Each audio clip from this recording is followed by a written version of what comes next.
Hey everyone, welcome to episode 118. We finally got Dr. John Rusin on the podcast. He's been someone I've been looking to bring on and share with you guys for a long time. If you've already heard of him, well, obviously you know who he is. We get his thoughts on how his career started, a lot of the key things along the way, and how he took a really long time of just working with people before he put his information out there in the form of articles and creating online content, and his thoughts on that whole thing, what other trainers should do. We also look at how he feels Instagram is not education and how we got to go deeper than just consuming infographics and superficial stuff, but to get into the deeper education. We also talk about how he doesn't feel the industry is saturated yet, and that sentiment is rather silly. And we just get a really fiery, passionate, rant-filled episode of the thoughts of a guy who's been really successful. So I really hope you stay tuned and listen to it, and then go check out John's work afterwards. Shut up and sit down.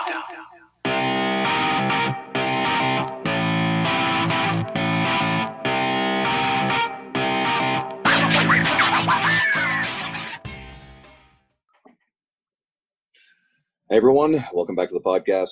So whenever possible, I try to aim to bring on guests who've been making a really big impact in our industry. And we've got one today. So it's often hard to schedule them just because they are really busy people. They're really in demand. But we've got Dr. John Rusin here with us. And I managed to meet John a couple of years ago, and well, we finally managed to make it work. So a little bit of background on John. He's got a doctorate in physical therapy. He's a strength coach, and he's really dedicated to sports performance and injury prevention. Those two things are really prevalent in his social media, his content that he creates, his articles. He's also a prolific writer, presenter. He's worked with Olympic medalists, IFBB pro competitors, a lot of other athletes. So it's great to have you on. Please welcome John. Hey guys, it's awesome to be here. I have ducked you for like 2 years now, ever since the Vigor Ground Fitness Summit in 2017. I finally made it on the Fitness Devil podcast. So this is awesome. Dean, Andrew, thank you so much, guys. Andrew's pretty scary. Like if I saw him in person, I'd want to duck him too, because you never know what you're get with them. Yeah, between the muscles and the red hair and the vast amount of vascularity, like I don't know where to put my eyes when I talk to Andrew. So it is not usually a good situation for having a lot of success in the communication field, but we're going to try it. You know, I'm looking into his eyes right now, even though this is a podcast. This is going to get real. I can feel it. This is why we want to get you on here. We actually have a lot of fun with and recently had Christian Thibodeau on, and I know you guys are pals as well. And Christian and I always banter back and forth because he's a well-built guy, vascular, whatever, but there's a bit of a height difference, so he likes to he hears a lot about the angles on the webcam, because he always gets pissed off because he thinks he looks small on a webcam. That's his thing. Like, you know, the thing about Christian, you guys will get a kick out of this. So Chris gave me this testimonial a couple of years ago from my website, and it's actually still sitting on the front page of drjohnrusin.com. And I shit you not that we get anywhere from 3 to 5 emails a month that go, hey, it's so cool that you train Vin Diesel. He's on the front page of your website. He says you're a really great coach. Man, that's awesome. Do you do anything else in Hollywood? And I'm like, what in the fuck are these people talking about? And then I'm like, oh shit, yeah, Chris looks exactly like Vin Diesel. And I'm pretty sure you guys did that graphic when he came on the podcast, right? Weirdly enough, it didn't look very different. Like, I know, like, obviously it looks like him, but I was even doing it. I'm like, holy fuck, like, it's almost perfect. Well, he was telling us on air that he was asked, there was a Vin Diesel movie being shot in Quebec, and he was asked to stunt double for him, but he wasn't physically there at the time. He wasn't able to do it. So that's been a bit of a funny joke for a while. So yeah, no, the resemblance is startling. It never gets old. So I mentioned that the first time I met you was back in September of 2017. Actually, the only time we've ever met and hung out. And that was at Luca Hocevar's fitness and business conference, which I loved. That thing was great. I couldn't make it last year because, well, shit, we put on a conference on the same weekend. So Dean Somerset's one of our partners in that. He presented. We had Lee Boyce in town. And so we just announced that we're keeping quiet the list because we haven't publicly announced 2020, but we did reveal in Christian Thibodeau's episode that Christian is one of our speakers next year.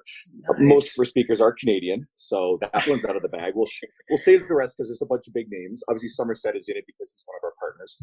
Yeah. And but I like traveling to these things. But anyway, so that wasn't the point of the question. Yeah. So I was like, what are you talking? You're just pumping your own seminar. Totally. Just shameless plugs. 5 minutes in, it's just plugging the seminar up. Just make sure you don't actually schedule it on the weekend of Luca's event next year. Learn your lesson, man. We already talked to Luca. He moved. His is on a different weekend. We ended up with ours on the same, but we had the balls to tell him on the podcast. Was like, yeah, we scheduled it on the same weekend as you. Oh my god. Whoops. So I get to attend it this year, which is good. But I mentioned you've been really successful, and there's a lot of different metrics of success in our industry. But I wanted to tap into if you had any core philosophies, any goals along the way, particular tactics you approached your work with, or important decisions that set you on this path. And then maybe if there were some strategic choices you said no to, or things that left you where you are. Man, that list could be 100 different things long, but I think when you break it down at the deepest of levels, not being afraid to move slow early on in your career is a very, very tough skill this day and age. Not a lot of people realize that I coached athletes and I coached clients for almost 9 years before anyone ever knew my name, before they saw a byline, a video, social media, articles, speaking engagements, any of this stuff. And it all kind of came to a head in 2013. I started transitioning away from professional sport into general health and fitness client management. And I felt like I had a little bit of something to say, with almost a decade of experience at that point, a little bit different of a viewpoint of what I thought was most important in the industry, which is still the same today, which is resilience and staying injury-free. And really that came to a point where I was producing a lot of content very quickly. In 2013, started writing articles. By the end of 2014, I was producing anywhere from 14 to 16 articles that were published a month. And, wow. Today we're up to 1,600 published articles between sites like T-Nation, bodybuilding.com, everywhere in between, even print magazines like Men's Health, Muscle and Fitness. And it was a skill set that I honestly didn't know I had. And it's an interesting story because I was coming back from China at the time. I was a performance coach out for the Chinese Olympic Committee, and I was burned out. I was coming back from China. I spent 6 months at a time away from my family. I have kids at home. I have a wife at home. And something had to switch. And my wife was like kind of pissed off because I was transitioning between jobs. Like I was coming home from China, didn't take another pro sport contract. And I would sit around all day, kind of like you guys do, and read articles, read journals, anything that you could do to upskill your knowledge I was doing. And finally one day she was just so fucking pissed. She goes, you know what? Go fucking write something. And I was like, that's not a bad idea. That is not a bad idea. And one article mushroomed into a ton, 6-7 years later. And that was the biggest turning point in my career. I went from being a very private coach, working with private clients, private athletes in the private sector, into being a very public person, producing content, writing articles, speaking engagements, things like that, that pushed you into, the public sector, which is today's fitness industry. We didn't plan this for the listeners, but anyone who's been listening for the last, 7 or 8 episodes, this has actually been a key theme. We talked about Jordan Syatt extensively about this, Jill Coleman recently, about getting off of the content consumption cycle and starting to create. I actually have an article I've written. Yeah. It's going to be published, I think, next week on a friend of mine's website about this very topic.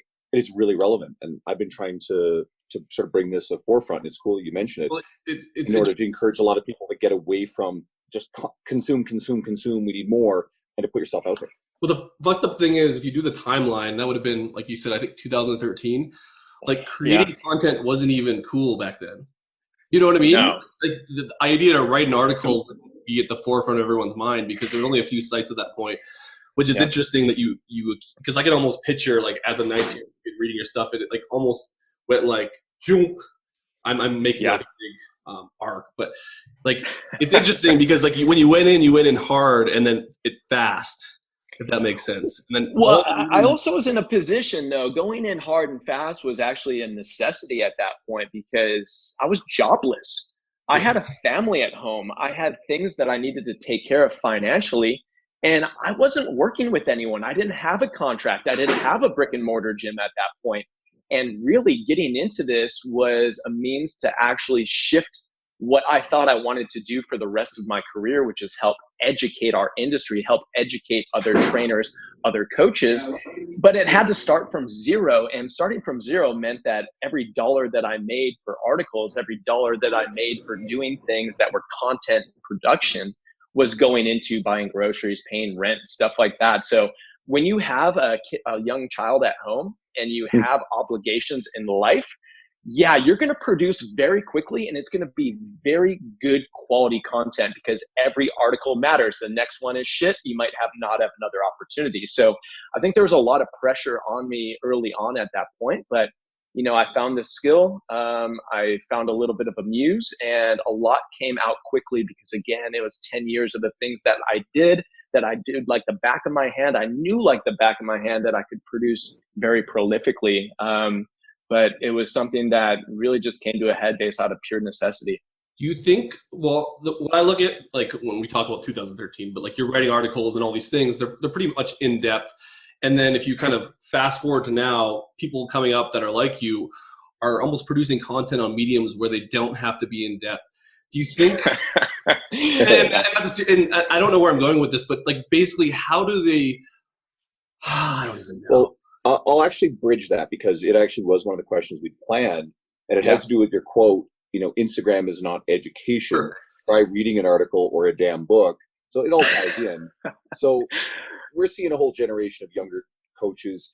And I guess the sort of question was, do you think a lot of them are actually trying to get their education from Instagram?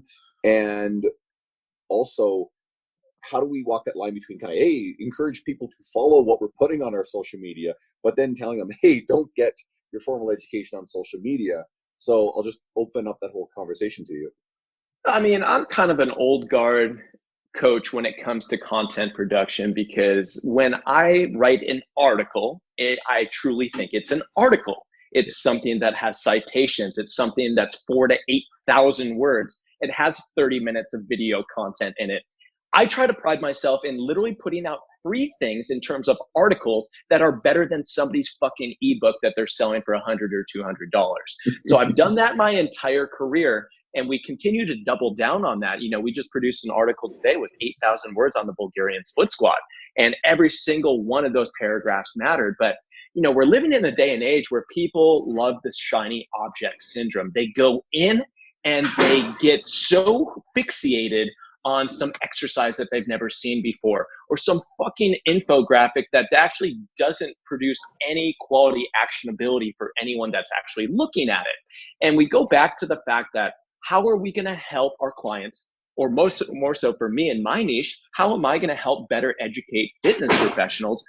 And honestly, it's not through an Instagram video. It's not through 3 sentences in a blurb under Instagram or on Facebook. It is truly in the things that we want to push people towards, is in-depth ultimate resources, which happens in articles, it happens in videos, and it happens in in-person education. That is a lost art in today's industry as well. But if you are dependent on trying to upregulate your skills as a personal trainer, as a strength coach, as a rehab professional on Instagram, you're in trouble. Put some time into developing your skill set.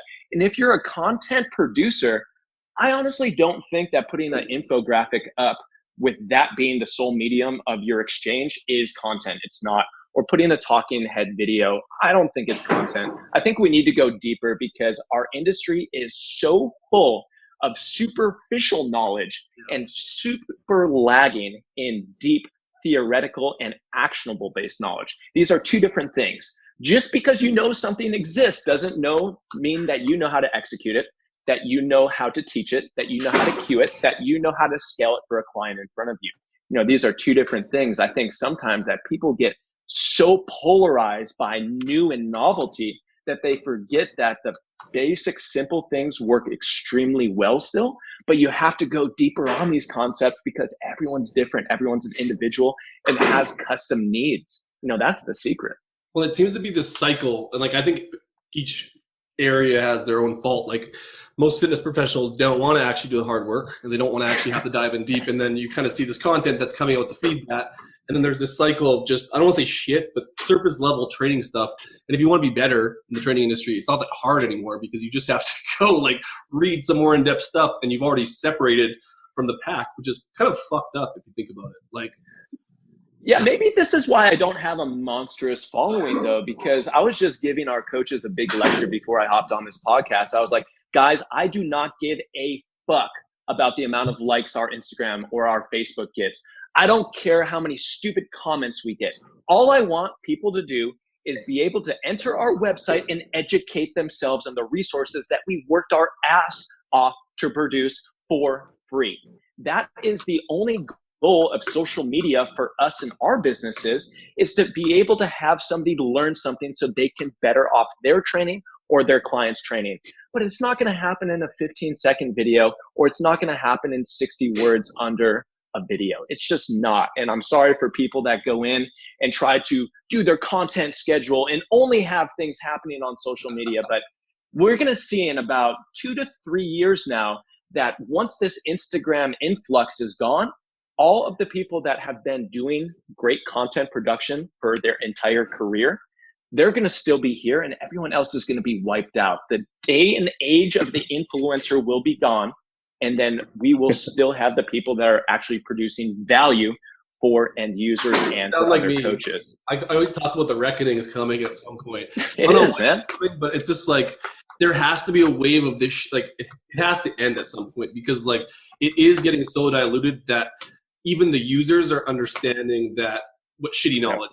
And then when that happens, when like everyone kind of understands that this is really surface level, they're going to demand more. And then the people that are influencers or bigger aren't going to be able to give them more because they haven't actually done the work, which is, I don't know if it's 2 years or 3 years, but like it has to happen, right? Like we're already seeing it. We're already seeing it happen. I'm far from an analytical mastermind here on Instagram, but we're already seeing it. You know, the shift of the like button, the shift of the algorithms that are happening.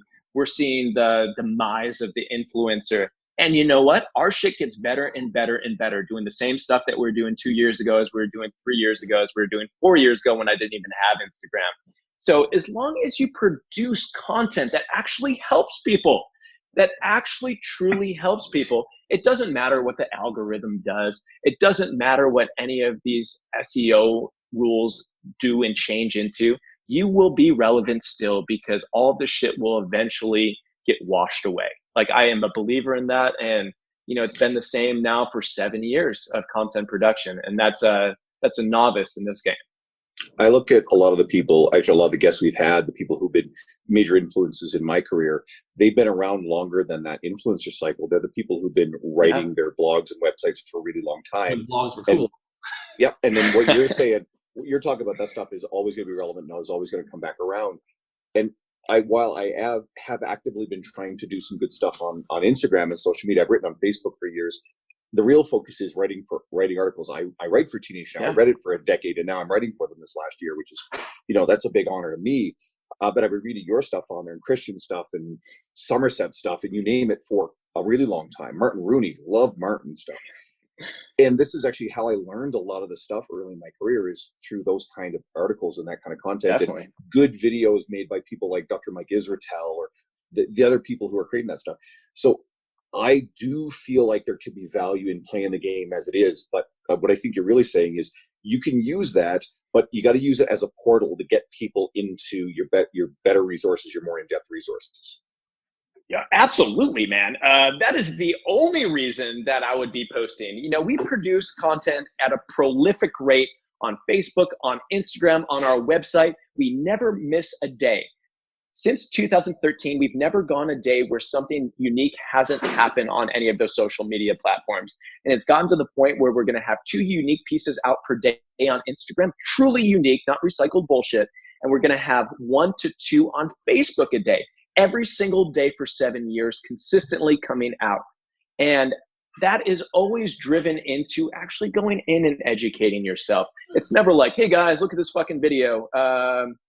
Yeah, that's it. It's always, hey, here's what I'm doing. Here's why I'm doing it. If you want to know actually how you can use this with your clients and yourself, here's an in-depth resource for you. And I think there's power in that. Do you know who does that better than anyone? Because you mentioned T Nation. T Nation has done things at an unbelievable level on recurring different articles from 2000, from 2005, from 2010, my old shit. They continuously push out the old content, making it new again. And that really shows the evergreen model of high quality content production. When I write an article, I sit down and I go, I want people to read this for the next fucking 10 years.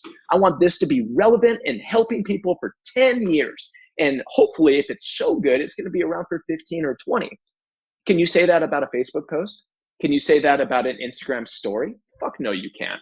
So the things that stand the test of time, that can continuously help people over and over again, that's where you start to move momentum in building up professionalism, building up a quote unquote following online, or just trying to bridge into this online fitness industry. It's quality content production that stands the test of time, but it has to be quality first before any of the other stuff like frequency or the type of media.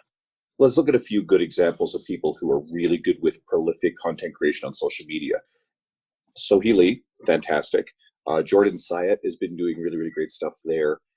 And they're turning around and putting people into their formal written articles. They're great on video. So there is a big library of stuff that they have that will last at the time. Definitely. But they are still doing a really good job with social media. So there are other people in our industry where their primary thing is social media. Yeah, that is. There's not any depth beyond it. Now, I can think of one friend, like, I think is doing a wonderful job. I'm not going to name names, but I think that's probably the main thing there, but he's been super successful with it. But I think for most everyone else, you're right. If there's not that depth, but this is why I like what he said. On one platform, then I think if you're not diverse across any other platform than just Instagram, I think you're in a lot of trouble with it. I think, and the reason why I like bringing on someone like John is because you can say that message and show like, this is what's happened from here to here, here, and I've grown. But right now, the message that's going out to even new trainers or fitness professionals is like, just go on Instagram and go on Facebook, and then they get locked into this medium without doing all this other stuff, which is, I think it's dangerous to spew that as, I guess, knowledge on how to become famous on the fitness world, but it's also not like, what happens when this shit blows up? Like, you fucked up, and like, I just can't do it on a podcast where you bring on people that are going to tell people that, 'cause I don't really think that's the way. Like, I think it can help some people, but it's not going to be their sole purpose. Well, yeah, let's play like devil's advocate here on the Fitness Devil podcast. So say Instagram goes down. We've seen it a couple times over the last year. Instagram goes down for 24, 48 hours. People are freaking out. Facebook goes down. It has bugs in it. You can't get your content out to people. What are you left with? You're left with only the things that you've curated and that you own. So you don't own anything that you put out on Instagram. You don't own anything that you put out on Facebook. What do you own? You own your own IP that sits on your own website. So that's very important for people to actually have their own personal websites, even if they're guys like Andrew, writing on T Nation and these other sites. Andrew doesn't own his own articles. I didn't own my own articles for a long, long time. But I think that there is a yin and a yang to having all this other external stuff going on, but always coming back to your home base. The guys that you mentioned, Tony Gentlecore, Dean Somerset, they've always had a very successful home base. And that's why they are who they are in the industry today. They've pumped quality content onto their own personal sites, and they've done it with a very niche focus where they could be their authentic selves consistently, and boom, overnight success after 20 years. I think we've seen a lot of that overnight success after 20 years. It's cool to hear your backstory, because I did not realize that you had 9 years in the trenches before you did all this stuff. What are your thoughts about the newest generation in the rush for fame? I'm the worst business mentor of all time, because I get this question many times from our coaches. It's like, how do I move fast? How do I get a following online? How do I get online training clients? Well, here's a fact. I only started online training 5.5 months ago. 5.5 months ago. I'm brand new to the online training game. So if you're asking me about online training, about you as a 21-and-a-half-year-old personal trainer who literally just graduated with their exercise science degree 3 months ago, and how to get on Instagram and get online clients, I'm going to tell you that you most likely need 5 to 7 years of hard work in most likely a commercial fitness setting. You need to get up at 4 a.m. You need to train somebody until 9:30 p.m. You need to work Saturdays and Sundays. You need to get 10,000 hours of viewing human movement and becoming a very savvy real-time problem solver for your clients in person. Because as soon as you go into this virtual world of human movement science and managing human beings online, things become a lot harder. A lot harder. You just can't smack somebody's ass and say, activate your glutes if they're leaving their glutes loose on a squat or a deadlift. You have to problem solve. Your communication skills have to be so on point, whether you're doing video consults, whether you're going and using the written word on back and forth on Messenger. You have to truly be a great in-person trainer first to be a great online trainer. There are different things that make good online trainers and good in-person trainers, but when it comes down to it, it is still managing human beings. It's the biopsychosocial physical model of physicality, and it's something that needs to be accrued with experience first in the simplest settings, which is human-to-human in-person interaction. And that is the biggest secret that nobody wants to talk about today, is you got to put in the damn time. Well, what about every other profession in the world? It's like, what are you, fucking lawyer? You're going to go, oh yeah, I did it for 3 months. I'm going to jump online and start doing like legal Zoom. It doesn't work like that. And we can't be the exception to the rule. Every profession has to do this. It's getting good at your craft, your vocation. And then once you are truly great, you'll most likely find a niche that you're even better at, and you'll be able to scale it far more successfully. You know, I can tell from my own experience, at 22 years old, if I would have started writing articles online, it would have been fucking bullshit. If I would have started training clients online, I would not be sitting here on this podcast talking to you guys. Moving slow in order to eventually move fast and really catapult a career, that's the best advice that I can give to young trainers, and I do on a consistent basis. But I think, like, the way I look at it too is a lot of the people that are trying to move fast, I think that they have a misunderstanding of what that career entails, because they see all these like influencers stuff. What they're doing is they basically create a templated program and they sell it. Like, if that's what you want to do for the rest of your life, like, that's not a coach, or that's not like an online trainer. And I think they don't know the difference because they haven't been doing it long enough. But it's not the same fucking thing, like, at all. No one's going to listen to that person that like, actually cares. And it's just, I don't know, when I hear like advice like yours, you're basically saying, if you want to be in the fitness as a career and as a coach and as a strength and conditioning and all these things that you picture in your head that you want to be, that's the route. Because it's not the online Instagram link tree. I'm going to post pictures of my bikini or show my abs and I'm going to get money for programs. Like, that's your life. Like, you've made it at that point. Like, that's the end. Like, is that what you want? It's interesting that you say that. So, 2013, I start writing articles. By 2014, fucking pumping articles out. By 2015, I actually have my own website, drjohnrusin.com, pumping articles over there. 2015 was a tough year because it is hard making money writing articles. Anyone who thinks that they're going to get rich writing for these big websites or writing for these magazines, like, you are living a fucking pipe dream. Because I was literally scraping by just to do what I needed to do, picking up clients and actually having to reestablish an in-person training business here in Madison, Wisconsin, having moved here in 2014. So 2015, I had to jump back into the pro sports thing. 2015, just to fucking shell out enough money to take care of my family, I took a professional tennis contract and traveled with a top 10 WTA player for that entire year. And in 2015, we were struggling, man. We could barely do the things that we needed to do to be human beings and living a normal lifestyle for my family. And we had our second child in 2015 too. So we have a household of 4, a lot of pressure. And I ended up taking this pro sports contract, and I had to ditch all the in-person clients that I developed over the last 3 years. And then my wife comes back in and has really another smart point. And she was like, well, you write all these programs all the time for everybody. You write all these articles about all these different training methods, modalities, techniques. Well, why don't you just put them all into like one thing that people could buy? And I'm like, yeah, that's not a bad idea. So in 2016, January 1st, I actually sell something for the first time online.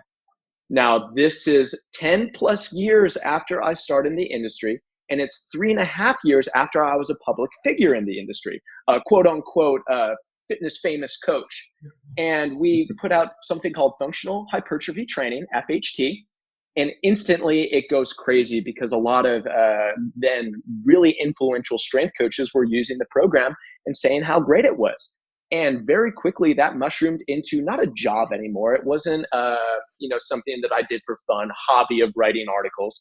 It was like, oh wow, now I have a fitness business. Now I have an online fitness business. But that was a far-fetched time frame from 2013 starting in the public sector into actually monetizing it. Mm-hmm. I didn't sell anything for 3.5 years. And in that 3.5 year period, 700 articles went out for free, not asking anything in exchange for just producing content.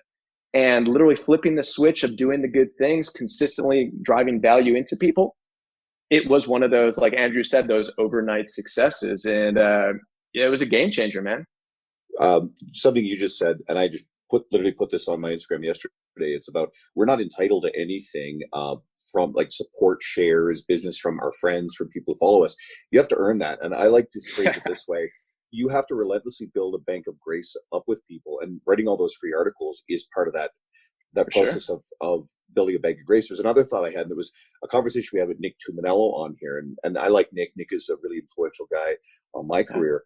And we talked about gatekeeper syndrome, and there are going to be people listening to this who are newer, who are going to think, well, the rules have changed, and I often ask myself, are we being gatekeepers? Because I've been in the industry 9 years. So I've been around a little while, and it was at least 6 before I jumped into anything outside of personal training. And it's only been a year since, I've been published on a major website. Dean, let me finish. We can be guilty of being gatekeepers when the industry's changed. But here's the thing. You educate fitness professionals. You actually care about them being successful, and you're trying to give them roadmaps and tools for long-term success instead of being sold on and being charged money for these bullshit blueprints that people will try to hustle you on to promise you very quick results. And our industry, we are also fighting that battle on an industry level with the end user, who are being told, like the cliche detox teas or whatever other bullshit, the quick fixes. We're trying to sell them on the enduring stuff that will help them long term. So we are actually coming from a place of caring. We're not trying to say to you, hey, you haven't earned the right yet to do this. We want someone to actually do it well long term. Gatekeeper syndrome gets like such a negative rap, even with, like Nick was talking both points of it. But at some point, we got to protect somewhat of integrity and principles of the shit that works. Sure.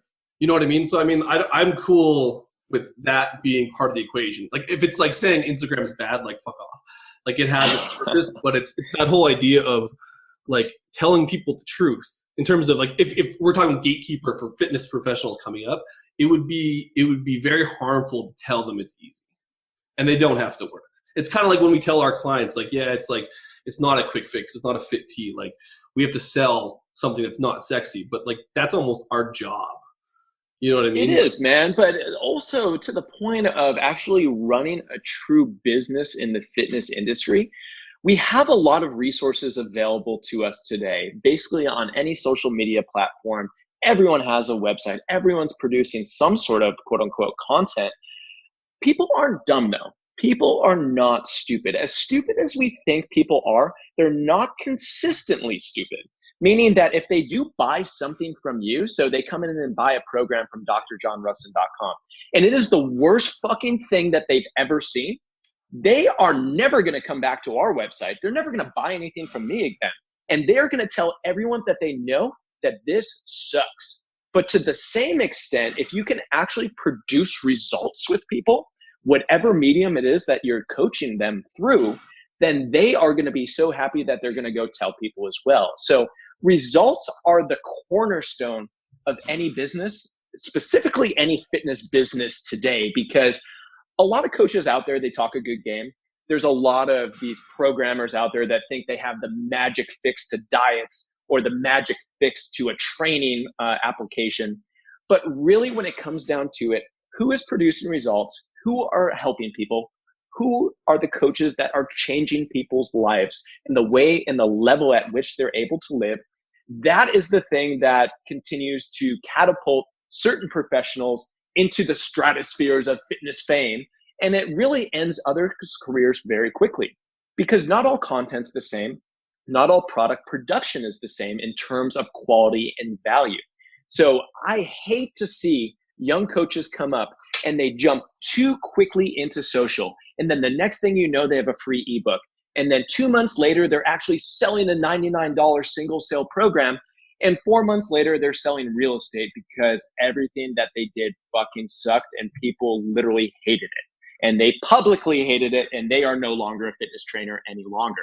So I think that we have to gain enough knowledge and enough experience to actually produce results for people at a level that is better than everybody else. You don't have to be better than all other people, but it has to be better than the status quo. And that's where I see a lot of misconception on, the fitness industry is saturated. There's so many trainers out there. There's so many diet and macro coaches. Yeah, there is. But there are literally, I could count them on probably a single hand, how many coaches are actually scaling single user programs in an intelligent way that are actually producing results. Like, they are few and far between. So I always laugh at that, the saturation of the fitness industry. Well, yeah, the entire industry, but for actual real coaches doing real things, producing real results, it is not even close to being saturated. We're 20 years away. Well, that's like honestly one of the mainstays which we wanted to talk to you about, because I think you've mentioned that a few times, but it's that idea that that it is saturated is kind of bullshit in a way, because like you said, there is, not that the cream rises to the top, but it's getting pretty obvious now, especially to the end user, because they're getting smarter, like which products are good, which ones work, because at the end of the day, results do speak. And all the bigger companies that have made the jump, even from, let's say, 2013 on to now, to all the ones that have made quick jumps recently, they did that not because of their abs for the most part. They did it because of their results and because people talked about it. And if it sucks shit, people wouldn't talk about it. Yep. No, it's true, because I tend to see this most when I go out and we do our pain-free performance specialist certification. So, I had the privilege of going out 33 times this year, a 2-day certification course on 4 different fucking continents. And you'd be surprised, about 50% of the people have been reading for a year. About maybe 25% of the people have been reading for multiple years.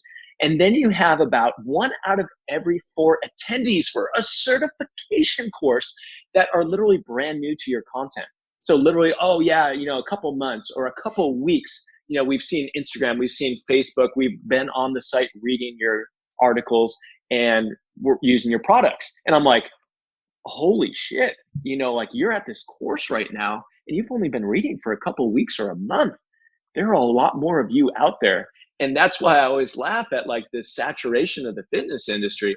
If you're truly doing great things, you're helping people better than others, and you are passionate and driven, and you're actually working hard on your deliveries in your mediums, there is no competition. As soon as you find that little niche that you are the best at, you are your most authentic self, and you are giving somebody a little bit something different against the status quo in the industry, that's where people really truly find success. And there will be an abundant amount of people out there for you to continue to grow. Year after year, decade after decade. You look at something like Precision Nutrition with Dr. John Berardi. They're just at the base.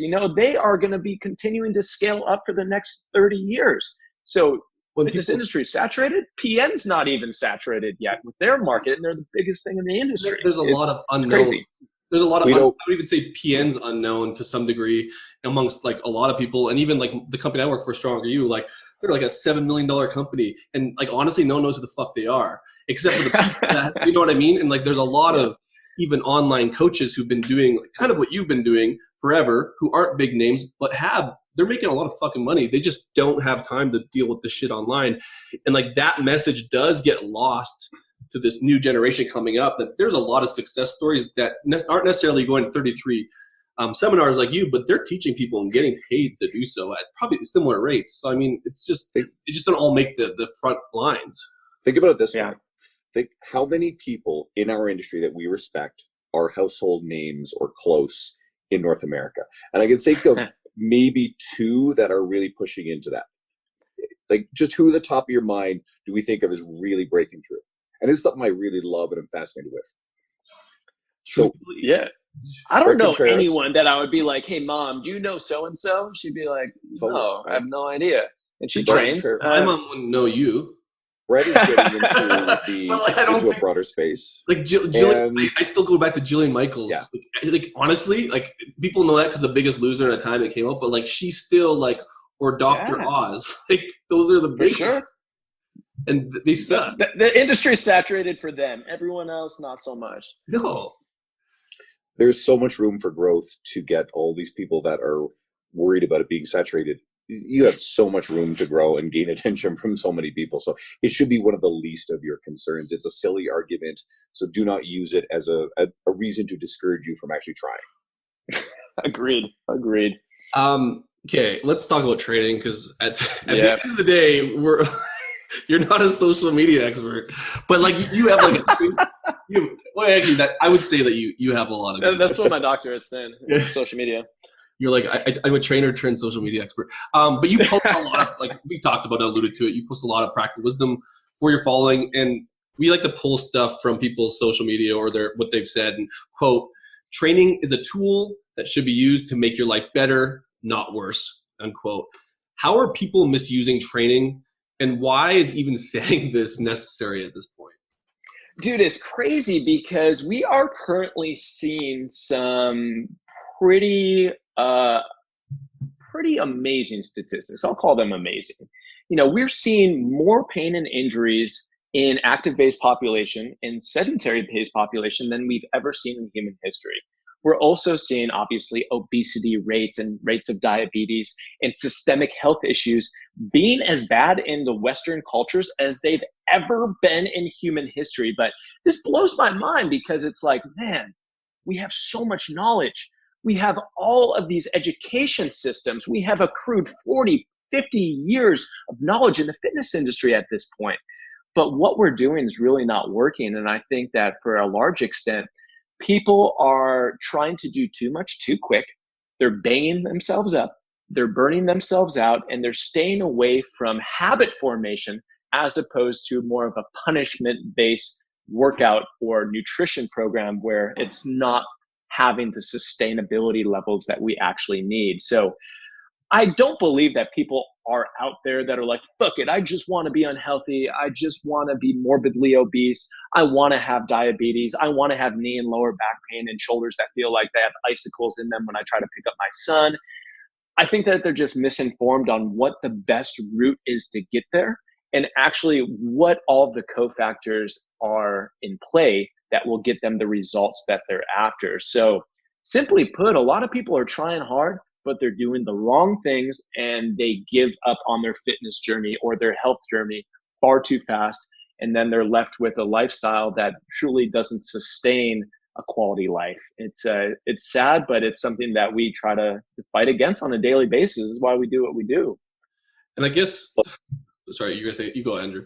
I was just going to say that it's keeping physical therapists in business and paying their kids college education. It's not even though, man. I hate that excuse. I hate to call you out on this, but physical therapists, if you talk to the right physical therapist, they fucking hate some guy coming in that doesn't have a physical practice, that's never taken care of themselves, that sleeps 3 hours a night, that drinks 14 beers a week, that literally has no chance of rehabilitating whatever the fuck it is that they're in physical therapy for.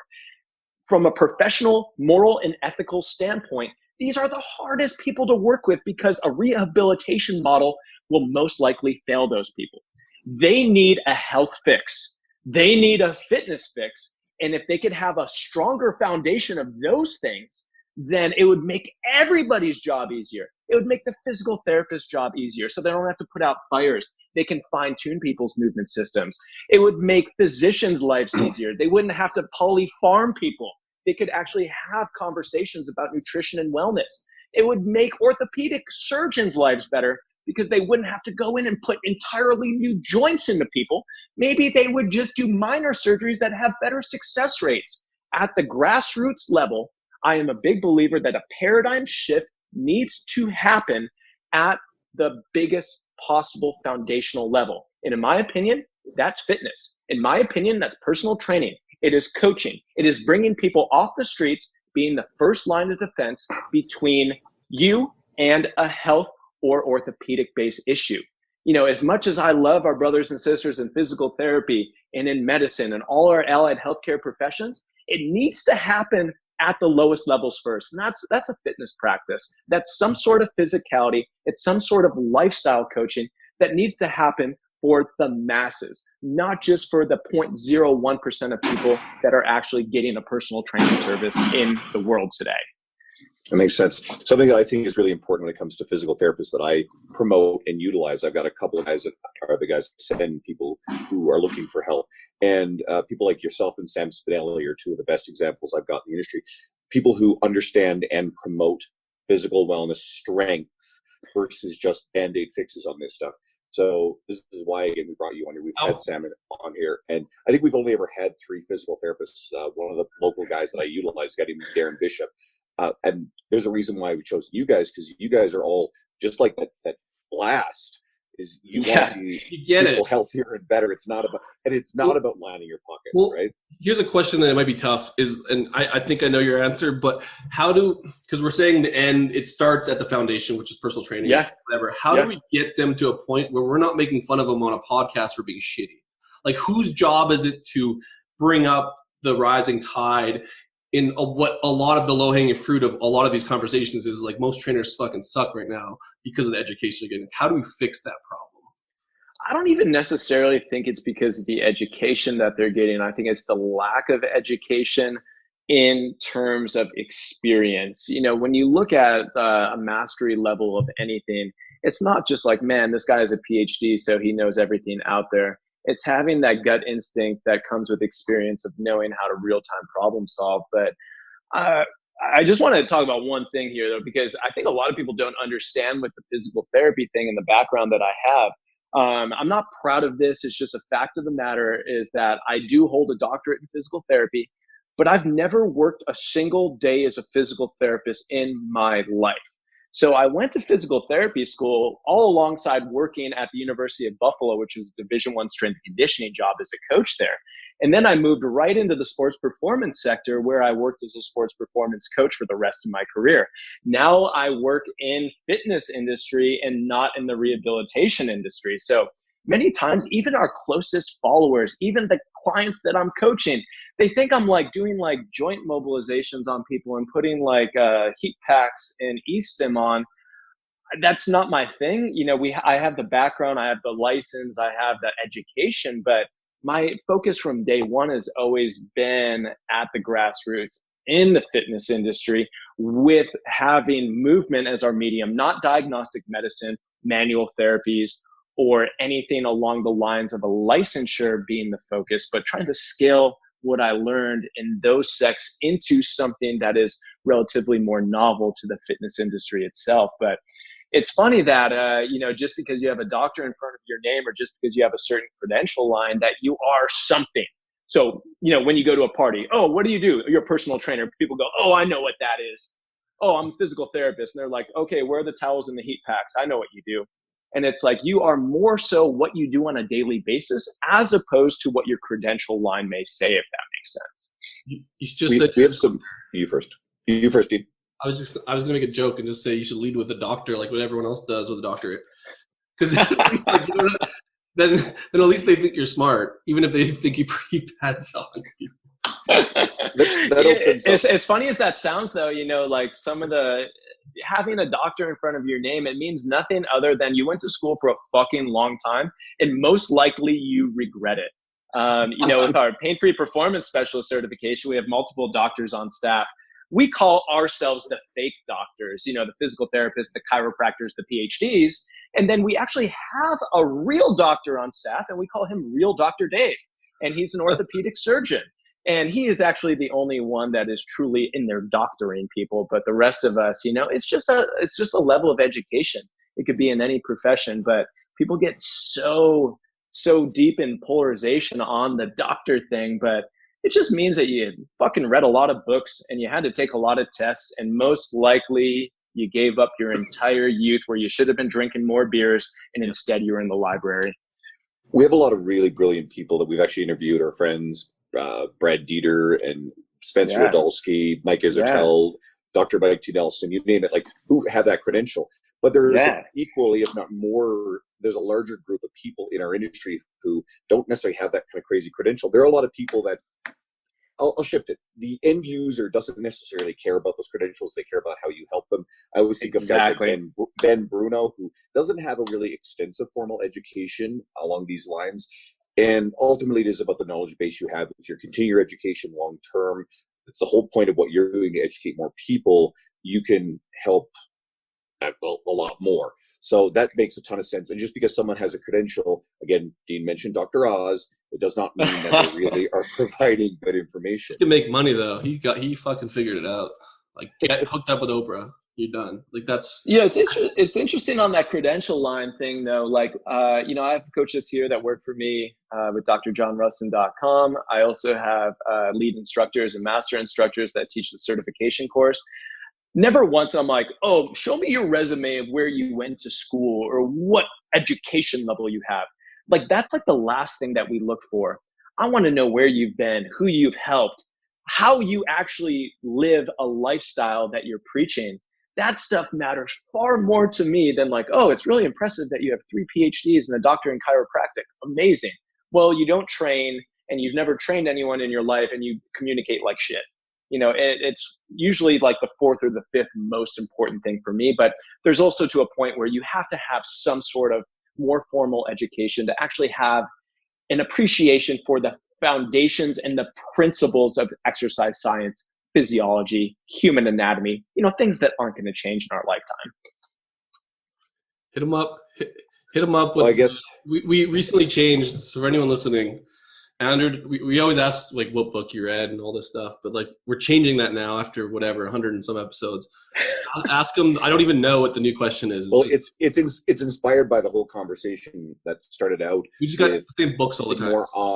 We're focusing less on consuming and more on creating. So I pivoted into just asking our guests, like, what is something that you do outside of your fitness industry pursuits that you do for entertainment, enjoyment, to kind of create some emotional space or some boundaries for yourself? So, if anyone has kids out there, they're gonna know this. I'm busy. I have 3 businesses in the fitness industry. I have a wife at home. I travel a ton. I have 2 kids, 4 years old and 10 years old. When I'm not doing stuff that's going to help our family and build our businesses and give us stability, it's really my time is my kids' time. So every waking moment that I have that I'm not actually working or being with our coaches, it's spent with my son and my daughter. It's the most rewarding time by far, because they are able to do things and learn new things and just be so far away from what we're doing on a daily basis. It brings you back down to earth sometimes. But, one of the most special things that we've given to the kids is that, they see mom and dad train every day. They have big jack dudes coming into the gym every single day. And they live a life of physicality. Even at 4 and 10 years old, they know that it's important to move your body. They know it's important to, eat right and live life physically. And it's something so cool. Like my daughter, she dances, she plays softball, she does swimming. She will go out in the backyard and play. My son will go to the park, him and I, 5 to 6 days a week for hours on end, climbing around, doing informal things, and just having a good time being physical. Like, that's what I love to do with them. As I'm like recording this though, I'm looking outside. It's like 17 degrees out in Madison, Wisconsin now. It's about to be negative 17. I'm talking Fahrenheit too. So our park time is a little bit less in the winter, but it's something that we love to get outside and actually do things that aren't always gym based. And especially with the kids, they know that mommy and daddy work in the gym, and they think that it's so cool that when we go down, we start lifting weights, we're doing our work. It's our work day. But I think they're going to see things that not a whole lot of other kids see at this point. But for any coach out there that owns a facility or has their kids come in and train with them, or at least just view what goes on a daily basis, man, it's so important, because we talk about those grassroots. We talk about helping health, helping people be resilient, building it up from the ground up. It happens when you're 4 years old. It happens when you're 10 years old. It happens in middle school and high school. It happens with parents actually setting the stage, being a role model for their kids. The next generation coming up, hopefully they don't have these issues. But it's all good and well and good to talk about this stuff. It's another thing to live a lifestyle that you can share with the next generation. You know, that's what my coaching is all about. That's what the kids management is all about. And really every waking moment of my day is something geared to that. Two thoughts there. One is, it's obvious that prioritizing personal time, family time is something that everybody should make a big deal of. There are people sidelining that stuff to try to get more successful in their career. Be careful there. But the whole idea about bringing kids into the gym. So thankfully the facility I contract at allows kids to be here. So several of my clients will bring their kids, and the kids hang out with us quietly. Most of them, some of them are a little bit rambunctious. As long as they're not going underneath Olympic lifting barbells coming down. Well, it's okay. But I love this, and I talk about this all the time, normalizing that environment, taking the intimidating factor out of it when they're kids as they grow up in that environment. So that way it's a safe, normal place that they feel like they belong in at a young age. How many people are we working with who, especially women who are in their 30s and upwards, who are terrified of gym environments their first time stepping into it, because this is such an alien environment that was conditioned to them as being Arnold and bodybuilding and powerlifting or whatever, that is totally the antithesis of what it really is as a safe place for anybody to be a better person. And then obviously we want to make sure you say drjohnrusin.com one more time and tell everybody where we can find you on social media, because where's we the want best to share place you right now? Yeah, drjohnrusin.com will have basically everything. And then a new website we just launched this year is getppsc.com, getppsc.com. That's the Pain-Free Performance Specialist Certification course, which I'm the owner and CEO of that business. But that thing's going nuts, but we should talk about that a different time. Well, I'll say this. If anyone has listened to the Jade Tata episode in the past, you're going to hear, and I point this out, Jade is beyond engaging. He can create an experience with someone that I'd never met Jade in person. He's talking to us like he's old friends. And I don't think it's a coincidence, because you sort of have that same demeanor. You and I have hung out and talked in a very limited capacity once before, and you're speaking to me like we're old friends. And there's a mutual respect in our industry, and I just appreciate good to be that. nice to you, Andrew, because you're huge. The vascularity. I got to be started nice, with that. I never know when I'm going to get out of there.